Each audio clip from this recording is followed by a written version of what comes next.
안녕하세요. 반갑습니다. 주갈성교회 유형욱 목사입니다. 지난 한 주간 잘 지내셨어요? 3월 셋째 주일 아침에 변함없이 저와 여러분을 이렇게 하나님 말씀 앞에 인도하시는 하나님 아버지께 감사와 영광을 돌립니다. 오늘 우리에게 주시는 말씀 같이 보도록 하겠습니다. 요한복음 1장 29절에서 30절 말씀입니다. 요한이 대답하되 나는 물로 세례를 베풀거니와 너희 가운데 너희가 알지 못하는 한 사람이 섰으니 곧 내 뒤에 오시는 그이라. 나는 그의 신발끈을 풀기도 감당하지 못하겠노라 하더라. 아멘. 오늘 제가 말씀 전하기 전에 한 가지 먼저 좀 광고를 좀 하겠습니다. 작년 11월에 이 주갈성교회 처음으로 제가 성도님들을 신방했습니다. 외국에 계신 분들은 제가 줌으로 했고 또 이 한국에 계신 분들은 제가 좀 멀지만 제가 다 가서 만나 뵀던 기억이 납니다. 2021년도 상반기에 또 제가 신방을 시작하려고 합니다. 매주일 이 주갈성교회 그 주일 설교를 들으시면서 하나님을 알아가시고 또 예수 그리스도의 복음을 깨달아 가시는 이 주갈성교회 성도님들을 대상으로 제가 진행하는 신방입니다. 신방을 하는 이유는 딱 하나입니다. 이 주갈성교회의 말씀을 듣고 있는 성도님들을 제가 보고 싶기 때문에 그렇습니다. 다른 이유 없습니다. 이 신방 신청에 관한 자세한 사항은요, 제가 이 주갈성 커뮤니티에 또 자세히 제가 올릴 테니까 참조하시기 바라겠습니다. 제가 청년 시절에 어떤 목사님 설교를 들었는데 굉장히 공감을 한 적이 있습니다. 그 설교에 무슨 내용이 있었냐면 종교학에서 보통 고등 종교와 하등 종교를 구분하는데 이 고등 종교와 하등 종교를 구분하는 기준이 뭐냐? 바로 그 성직자의 자기 부인이 있냐 없냐라는 것입니다. 철저한 성직자의 자기 부인이 있어야 고등 종교인데 그런 면에서 보면 기독교, 불교, 천주교가 다 고등 종교에 해당된다는 것입니다. 문제는 그 고등 종교가 타락했을 때 어떤 현상이 생기느냐?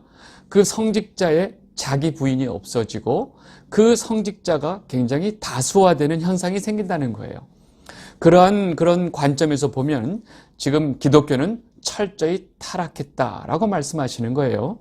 제가 이 설교를 들을 때 제가 청년 시절이었으니까 불과 몇 년 전이 아니고 몇십 년 전이죠. 네. 저는 이 설교를 들을 때 그 어린 마음에 굉장히 공감을 했어요. 네. 여러분들도 혹시 이 말씀에 공감을 하시나요? 그런데 시간이 흐른 지금 저는 이 이야기에 대해서 여러 가지 좀 의문을 갖게 됐습니다. 무슨 얘기냐? 여기서 말하는 자기 부인이 도대체 무엇을 말하는 것일까? 물론 예수님께서도 자기를 부인하고 자기 십자가를 지고 나를 따르라라고 말씀하셨으니까 우리에게 마치 이 자기 부인은 굉장히 기독교에서도 중요한 것처럼 여겨지게 돼 있는데 저는 너무나 쉽게 자기 부인이라는 것을 어떻게 생각했느냐? 좀 목사님이 돈을 밝히지 않고 명예를 밝히지 않고 청빈하게 자신의 소명을 충실하게 그러면서 어려운 사람들을 많이 돕고 사는 모습을 저는 그때 상상했던 것 같습니다.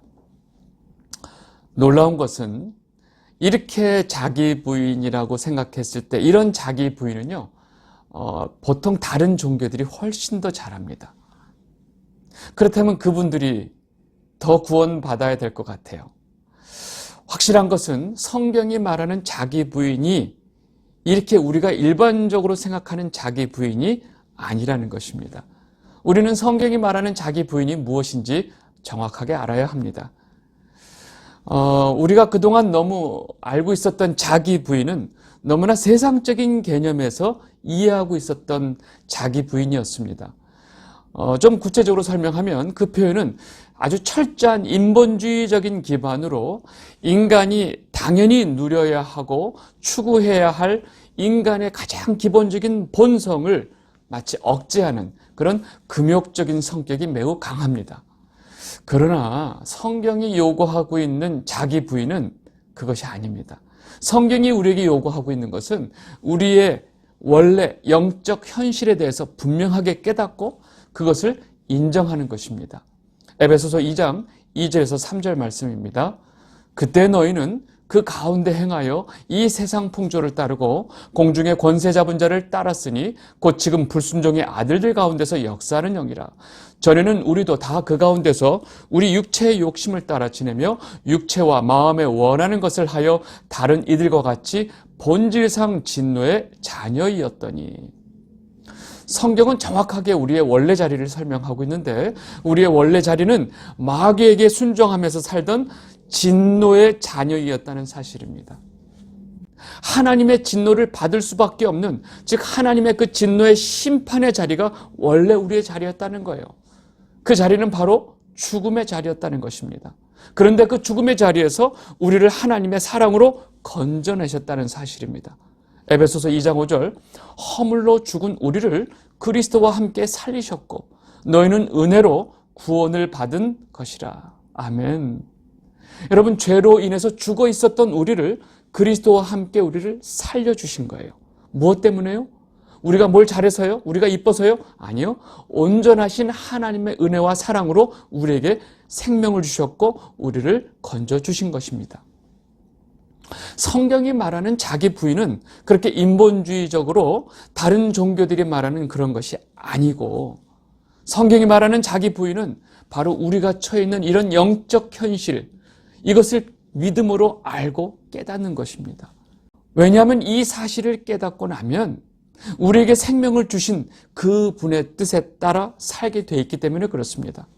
나를 위해서 사는 것이 아니고 나를 위해서 십자가에 돌아가신 그 예수님을 위해서 사는 것, 또 그 예수님의 뜻대로 살아가는 것, 이것이 바로 성경이 말하는 자기 부인이라는 사실입니다. 이 자기 부인을 바울이 또 정확하게 설명했죠. 갈라디아서 2장 20절, 내가 그리스도와 함께 십자가에 못 박혔나니 그런즉 이제는 내가 사는 것이 아니요 오직 내 안에 그리스도께서 사시는 것이라. 이제 내가 육체 가운데 사는 것은 나를 사랑하사 나를 위하여 자기 자신을 버리신 하나님의 아들을 믿는 믿음 안에서 사는 것이라. 이 영상을 보고 계신 주갈성 성도 여러분, 죽음 가운데 있었던 여러분이 어떤 사랑을 받았는지, 어떤 은혜를 받았는지 오늘 이 주일 아침에 분명히 깨닫고 남은 삶에 주님의 뜻대로 살아가는 여러분이 되시기를 진심으로 바랍니다. 오늘 제가 이렇게 앞전에 이 자기 부인을 가지고 설명하는 이유는, 오늘 요한복음을 통해서 우리가 보게 될 이 세례 요한의 모습은요, 철저한 자기 부인의 모습을 갖고 있기 때문에 그렇습니다. 자기를 이 땅에 보내신 하나님의 목적, 그리고 자기에게 주어진 그 사명에서 한 발짝도 벗어나지 않습니다. 우리가 이 세례 요한의 모습을 좀 잘 이해하기 위해서는요, 요즘 약간 배경을 좀 이해해야 합니다. 여러분, 하나님의 백성이었던 이스라엘, 그 이스라엘이 하나님을 버리고 하나님이 주신 그 율법을 던져버렸습니다. 그들은 역사를 통해서 완전히 실패했죠. 그렇게 완전히 실패한 이스라엘은 400년 동안 아주 혹독한 고난의 시기를 겪습니다. 아수르 바벨론에 의해서 완전히 나라가 망하게 되고, 심지어 바벨론의 포로 생활까지 합니다. 포로에서 돌아온 것으로 끝나지 않습니다. 그 이후에 이 이스라엘은 세계 열강의 그 패권 싸움 속에서 완전히 맷돌질을 당하는 고난의 시기를 겪습니다. 이 혹독한 기간 동안에 하나님께서는 이들에게 어떤 누구의 선지자도 보내지 않고 어떤 말씀도 안 하세요. 이 이스라엘 백성들은 자신들이 그 고난의 그 시기를 겪으면서 자신들에게 앞으로 메시아를 보내주실 것이다 라고 했던 그 약속 하나만을 붙들고 있었어요. 근데 현실로 보면 지금 로마의 지배를 받고 있는 상황 속에서 이제 이 민족은, 이 이스라엘은 이제 역사 속으로 곧 사라질 운명에 처해 있었습니다. 아무도 그 미래를 확신할 수 없었습니다. 바로 그때 광야에서 외치는 소리가 있었던 것입니다. 마태복음 3장 1절에서 2절 말씀입니다. 그때 세례 요한이 이르러 유대 광야에서 전파하여 말하되 회개하라 천국이 가까이 왔느니라 하였으니. 마치 암흑 속에서, 깜깜한 암흑 속에서 한 줄기 빛을 보듯이 유대인들은 지금 이 광야에서 외치는 이 세례 요한의 소리를 듣고 그에게 몰려가기 시작했어요. 그리고 그 앞에 앞다투어서 그에게 세례를 받기 위해서 줄을 섰습니다. 이들은 자신들에게 회개하라고 외치고 있는 이 세례 요한에 대해서 자신들이 그토록 갈망하던, 자신들이 그토록 기다리던 메시아가 아닐까라고 생각하고 있었던 거예요. 누가복음 3장 15절, 백성들이 바라고 기다림으로 모든 사람들이 요한을 혹 그리스도신가 심중에 생각하니. 여러분, 이 유대 사회에 갑자기 메시아가 아닌가 하는 이 생각이, 소문이 얼마나 빨리 퍼졌을까요? 당시 그 유대 사회 그 종교 지도자들이었던 그 바리새인들, 서기관들이 바로 자신들의 그 사람들을 이 세례 요한에게 보냅니다. 그리고 그들은 세례 요한에게 뭐라고 했을까요?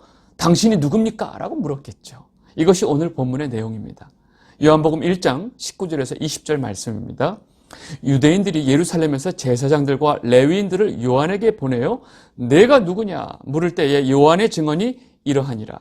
요한이 드러내어 말하고 숨기지 아니하니 드러내야 하는 말이 나는 그리스도가 아니라 한데. 요한은 숨어서 말한 게 아니에요. 사람들이 여기저기서 저가 메시아가 아니냐라고 수군거릴 때 요한은 그 사람들을 향해서 아주 분명하게 외친 것입니다. 나는 그리스도가 아니다. 나는 너희들이 생각하는 대로 그리스도가 아니다 라고 아주 분명하게 말을 한 것입니다. 그러니까 바리새인들이 보낸 사람들이 또 묻습니다. 요한복음 1장 21절 22절, 또 묻되 그러면 누구냐? 내가 엘리야냐? 이르되 나는 아니라. 또 묻되 내가 그 선지자냐? 대답하되 아니라. 또 말하되 누구냐? 우리를 보낸 이들에게 대답하게 하라. 너는 내게 대하여 무엇이라 하느냐? 여러분, 지금 세례 요한에게 묻는 이 사람들의 그 묻는 태도를 보세요. 아주 기가 막히죠. 내가 엘리야냐? 아니라. 그럼 내가 선지자냐? 아니라. 그럼 내가 무엇이냐? 당신이 누구십니까? 도 아니고 너는 내가 무엇이라고 생각하느냐? 여러분, 이게 뭐예요? 다시 말해서 네 정체가 뭐냐라고 묻는 거예요. 여러분, 이들의 모습 속에서 메시아를 기다리고 있는 모습은 우리가 찾아볼 수가 없어요. 혹시 요한이 메시아일지도 모르는데 이들의 태도가 이럴 수가 있을까요? 세례 요한은 이들에게 니들이 그렇게 궁금해? 알았어. 내 정체를 너희들에게 알려줄게 라고 대답을 합니다. 요한복음 1장 23절. 이르되 나는 선지자 이사야의 말과 같이 주의 길을 곧게 하라고 광야에서 외치는 자의 소리로라 하니라. 여러분, 지금 요한이 뭐라고 대답했죠? 나는 주의 길을 곧게 하기 위해서 광야에서 외치는 소리다 라고 대답합니다. 나는 광야에서 외치는 선지자다. 나는 하나님이 보내신 자다. 뭐 이렇게 얘기를 해야 되는데 나는 광야에서 외치는 소리다 라고 말을 합니다. 엄청난 군중들, 유대인들이 자기를 따르고 있고 자신들이 하는 말에 다 꼬꾸라지고 있는, 그리고 자기를 지금 메시아로 여기고 있는 아주 이 엄청나게 뜨거운 분위기의 상황에서 세례 요한은 완전히 이들에게 찬물 끼얹는 소리하고 있는 거죠. 나는 메시아가 아니야. 나는 그리스도가 아니야. 나는 주의 길을 예비하고 있는 광야에서 외치고 있는 소리야 라고 말을 합니다. 여러분, 이 소리에 대해서는요, 이사야가 실제로 예언을 했습니다. 이사야 40장 3절, 외치는 자의 소리여 이르되 너희는 광야에서 여호와의 길을 예비하라. 사막에서 우리 하나님의 대로를 평탄하게 하라. 여러분, 세례 요한이 이 땅에 온 목적, 세례 요한에게 주신 하나님의 사명은 너무나 분명했어요. 앞으로 오실 주의 길, 예수님의 길을 예비하는 거였습니다. 여러분, 선지자 이사야를 통해서 예언됐고 또 세례 요한의 삶은 하나님 계획 안에 있었어요. 그리고 그는 철저하게 그 계획 안에서 자기의 역할을 하고 있는 거고 자기 자신을 또 그렇게 말을 하고 있는 것입니다. 여러분, 이것이 바로 성경이 말하고 있는 자기 부인입니다. 다시 말해서 자기의 꿈을 가지고 자기가 원하는 꿈을 이루기 위해서 살아가는 삶이 아니고 하나님의 계획 안에서 하나님의 뜻에 순종하며 하나님의 부르심에 따라 살아가는 그 삶, 이것이 바로 성경이 말하는 자기 부인이라는 것입니다. 요한이 너무나 분명하게 자기는 광야에서 외치는 소리다라고 말을 하니까 이 요한에게 질문하는 자들이 또다시 질문을 합니다. 요한복음 1장 24절 25절, 그들이 바리새인들이 보낸 자라. 또 물어 이르되 내가 만일 그리스도도 아니요 엘리야도 아니요 그 선지자도 아닐진데 어찌하여 세례를 베푸느냐. 지금 이제 이들은 그러면 요한이 너 아무것도 아니라면서 왜 지금 세례를 베풀고 있느냐. 요한이 베푸는 물 세례는 회개의 세례였습니다. 여러분, 회개가 뭐죠? 바로 하나님께로 돌이키는 것을 말합니다. 자기의 뜻대로 자기의 원대로 가던 길을 돌이켜서 하나님의 뜻대로 가는 것을 말합니다. 이 물 세례는 메시아이신 예수님을 맞이할 준비를 시키는 것입니다. 그래서 요한은 자신이 베푸는 이 물 세례에 대해서 아주 분명하게 말을 합니다. 요한복음 1장 26절 27절 요한이 대답하되 나는 물로 세례를 베풀거니와 너희 가운데 너희가 알지 못하는 한 사람이 섰으니 곧 내 뒤에 오시는 그이라. 나는 그의 신발끈을 풀기도 감당하지 못하겠노라 하더라. 지금 요한은 자신이 사람들에게 베푸는 이 물 세례는 예수님을 준비하고 알리는 세례일 뿐이다 라고 말하면서 자기 자신은 지금 뒤에 오시는 그분의 신발끈도 감당할 수 없는 자다라고 말을 합니다. 요한은 자기가 베푸는 이 세례의 목적에 대해서 아주 분명하게 다시 말을 합니다. 요한복음 1장 31절 나도 그를 알지 못하였으나 내가 와서 물로 세례를 베푸는 것은 그를 이스라엘에 나타내려 함이라 하니라. 너무나 명확하죠. 요한은 자신이 베푸는 이 세례가 앞으로 오실 이 이스라엘에 오시는 예수 그리스도 메시아이신 예수님을 나타내기 위함이라고 아주 분명하게 선을 긋고 말을 하고 있습니다. 그리고 요한은 분명하게 말합니다. 진짜 세례는 내 뒤에 오시는 분이 베푸시는 세례야. 그분은 성령과 불로 너희들에게 세례를 줄 것이다 라고 아주 분명하게 말합니다. 마태복음 3장 11절 나는 너희로 회개하기 위하여 물로 세례를 베풀거니와 내 뒤에 오시는 이는 나보다 능력이 많으시니 나는 그의 신을 드리기도 감당하지 못하겠노라. 그는 성령과 불로 너에게 세례를 베풀 것이요. 여러분, 요한은요 자신에게 맡겨진 사명에 대해서 조금도 더하거나 빼지를 않고 자신에게 맡겨진 자신에게 주어진 그 사명을 있는 그대로 행하고 전하고 있다는 사실입니다. 자신이 주는 물 세례는 메시아에 있는 그분을 맞이하기 위해서 회개하기 위함이고 진짜 너희들에게 생명을 주는 성령과 불로 세례를 주시는 분은 내 뒤에 오시는 분이다 라고 아주 명확하게 선포를 하고 있습니다. 여러분, 지금 세례 요한의 모습을 보면서 여러분들 어떤 생각이 드세요? 요한은요 아주 지나치리만큼 예수님 뒤에 오시는 그 예수님과 자기 자신을 명확하게 구분하고 심지어 그 격차, 이 격차도 확실하게 두면서 이 사실을 아주 거듭 강조하고 있다는 사실입니다. 요한은 왜 이렇게 예수님과 자기를 분명하게 구별하고 격차를 둘까요? 여러분, 예수님은 하나님이세요. 하나님과 인간은 절대로 동일선상에서 비교될 수 없다는 사실입니다. 아무리 능력이 있고 권세가 있더라도 인간은 하나님의 피조물일 뿐입니다. 세례 요한은 자신이 가지고 있는 이 피조물인 인간의 한계를 너무나 분명하고 너무나 명확하게 알고 있었고 지금 그것을 명확하게 분명하게 사람들에게 말하고 있다는 사실입니다. 여러분, 죄성을 가진 인간들에게 있어서 자기의 꿈을 포기하고 자기 실현을 포기하는 것은 굉장히 부정적으로 보입니다. 그리고 세상이 말하는 자기 부인은 바로 이런 의미에서 자기 부인을 말을 합니다. 그런데 성경이 말하는 성도에 있어서 자기 부인은 우리의 영적인 신분, 즉 하나님의 피조물인 것을 인정하고 인간의 한계를 인정하는 것입니다. 그리고 우리는 하나님의 뜻대로 살아야 하는 존재인 것을 인정하는 것입니다. 성도의 자기 부인은 그래서 절대로 부정적일 수가 없다는 사실입니다. 이 영상을 보고 계신 주갈성 성도 여러분, 성도인 우리가 우리를 위해서 사는 것이 아니고 우리를 죽음의 자리에서 생명의 자리로 옮겨주신 주님을 위해서 사는 것은 자기 부인이 아니고 우리의 특권이고 축복이라는 사실입니다. 자신의 죄성에 따라 사는 삶을 포기하고 주님의 뜻대로 살아가는 성도의 모습이 세상 사람들 볼 때는 좀 안 좋아 보이고 구차해 보이고 비참해 보일 수 있어요. 그런데 우리 성도는 그 삶이야말로 가장 축복된 삶인 것을 우리는 알고 있다는 사실입니다. 여러분, 이번 한 주 동안 이 죄성이 많은 내가 죽어야 내 안에서 예수님께서 살 수 있다고 하는 이 놀라운 복음의 진리를 깨닫는 여러분이 되시기를 진심으로 바랍니다. 오늘 말씀 여기까지 하도록 하겠습니다. 감사합니다.